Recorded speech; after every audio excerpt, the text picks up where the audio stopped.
Hey guys, I'm Combat Craig, and today we're talking about VA benefits for lower back pain, specifically secondary conditions that are caused by your lower back pain. So in order for this to work, these are secondary conditions, secondary VA claims. It's one of the ways to establish service connection. So we're going to use a 40% VA rating for thoracic sprain and lumbosacral sprain.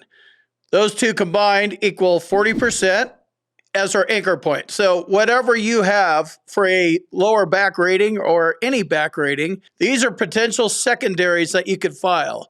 So we're going to take a look at 3 different types of secondaries in this video. We're going to look at radiculopathy, arthritis, and depression. You may have one of these, you may have none of these, you may have all of these. If you have all of them, these are 3 good secondaries for you, and they're common if you have lower back pain problems. And more importantly, in the case of secondary claims, if you already have a back rating, you can file these as secondaries. So with secondary VA claims, you need to have something primary. You're going to need to have something that you could file it secondary to. That's the way secondary claims work. So with direct service connection, those are basically, you file it related to service, it's directly related to service. With secondaries, they don't have to be related to service. You can file them 30, 40 years afterwards, and the body gets worse with age, right? So, you have a rating for your lower back, you got it 10 years ago, then you developed arthritis and or depression and or radiculopathy.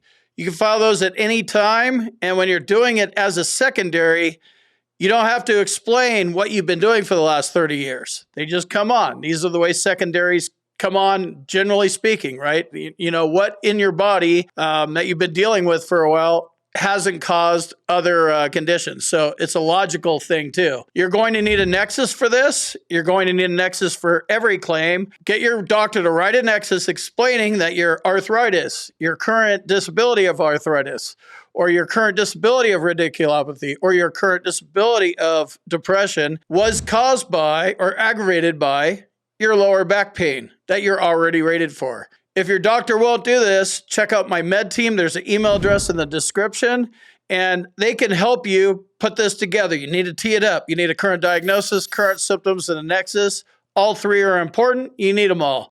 If you want them wrapped up in one DBQ, check out my med team. Also, this is strategy, right? A lot of us just didn't even know we needed a strategy, or we were even playing a chess game, me included, until about 4 years ago. I got it now. So if you want to learn more about the process, check out my bootcamp at combatcraig.com. There's a link to that in the description as well. So let's start off with VA claims for radiculopathy. There's 4 different types of radiculopathy that the VA will pay for and rate. So we have cervical, thoracic, lumbar, sacral. So sacral is down at the bottom, like your tailbone.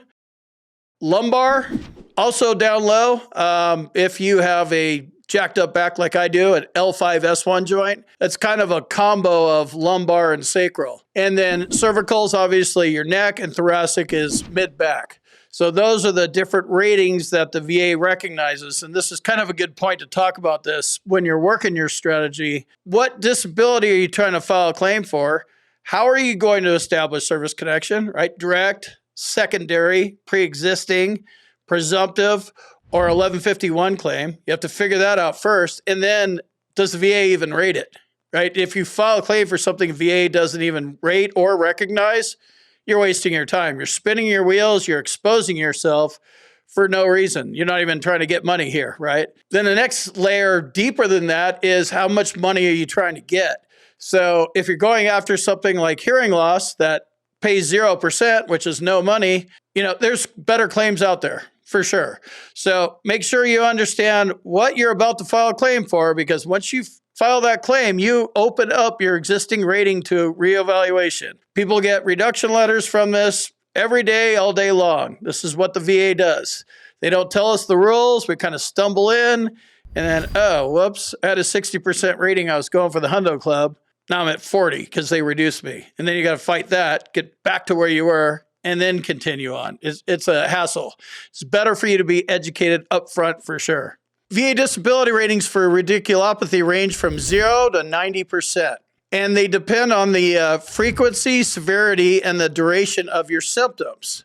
And this means, the more severe your symptoms are, the higher the rating. So radiculopathy is a burning, tingling. There's a lot of different ways to describe it. I just kind of know how to do it for me because it's in my left leg. I'm better with things that I actually have to live with and stuff. So for me, it's just a dull, burning pain that goes through my left butt cheek, down the back of my left leg, thigh, and then it goes across my knee and down into my ankle and just camps out all over the place, and it's a nightmare. So it may be a little bit different for you, but if it's radiculopathy, it could be a lot of different things. The easiest way to nail this down is with a doctor. What we try to do, what we think something is, that's great, but you need to have a doctor. You're going up against the doctor, right, at a C&P exam. So you need to have a doctor on your side explaining your side of the story. This is where you get the nexus, current diagnosis, and the current symptoms. So when you show up, you file your claim, you show up to the C&P exam, they already know you're prepared. You have all three things you need to win your claim. And then, you may get a bad C&P examiner, but you're not leaving it all up to the VA rater and the C&P examiner to piece all this together. Here's what I got. Your move, VA. What are you going to do, right? So radiculopathy has a bunch of different ratings, 0 to 90%, wide-ranging, based on the severity of your conditions. So that's the first thing we're going to kind of talk through. VA claims for arthritis. Typically, you're going to get a 10 or a 20% rating. So I wouldn't consider this a high-value claim. High-value claims come in at 30% or higher, but this may get you over the hump, get you into the hundo club, get some movement, and more importantly, it may be something you're dealing with and you should be getting paid for it, and you could prove it. So with arthritis, there's a few things you need to know. It depends on the number of joints that are impacted and whether there are occasional incapacitating episodes. So here's the thing you need to know about arthritis. Joint conditions, first they must be rated under limitation of range of motion. So that needs to happen first, and then they could be rated as a degenerative arthritis or arthritis. So you need to address the limitation of range of motion before you even go filing a arthritis claim. So VA's rules, right? Got to figure out how to play their game. So this is something that you should know about arthritis. Degenerative arthritis, what I have, what you probably have, can only be rated under a separate diagnostic code if it does not cause limitation of range of motion in a joint. And the whole thing with the limitation of range of motion, they'll give you like 10% for pain. They'll give you like 10% for limitation of range of motion. Kind of depends on how limited you are. So you have to check these boxes before you get to the arthritis stage. We're all going to get arthritis. This is like very common, right? Radiculopathy is pretty common. I have it. You might have it. These are all things I'm just kind of throwing out there for you to think about. At the end of the day, you need a doctor on your side, with a diagnosis, symptoms, and a nexus to make this stick. You have to prove your claim. And then the last part of this is depression. So if you have a VA rating for lower back pain and you have radiculopathy, arthritis, you're probably going to have depression. This is depressing. If you have a 40% rating for your back, you can't do much at all, especially compared to what you would have been doing or could have been doing. I have a bad back, bad neck. It's depressing.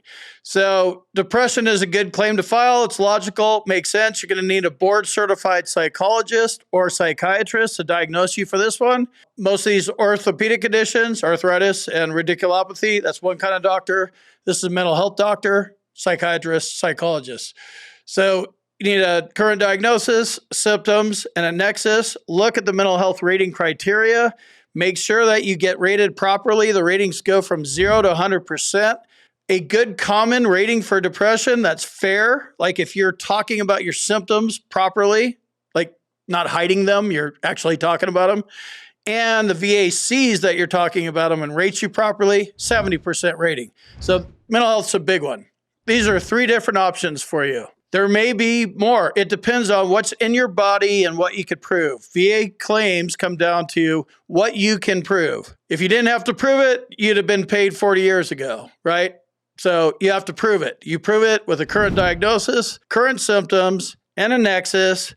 especially when you're filing secondary claims. But, basically you need to have all those three things anyway. But the nexus sometimes can, like in the case of tinnitus, you could kind of describe your nexus. If it's a presumptive condition, the presumptive nature of the condition replaces the nexus. So secondaries absolutely need to have a nexus. Get it in writing before you submit your claim. If you want to learn more about the VA claims process, again, check out my bootcamp at combatcraig.com. And if you need medical evidence and your doctor won't give it to you, check out my med team. There's an email address in the description. Hit them up. They can help you out. I'll see you in the next video.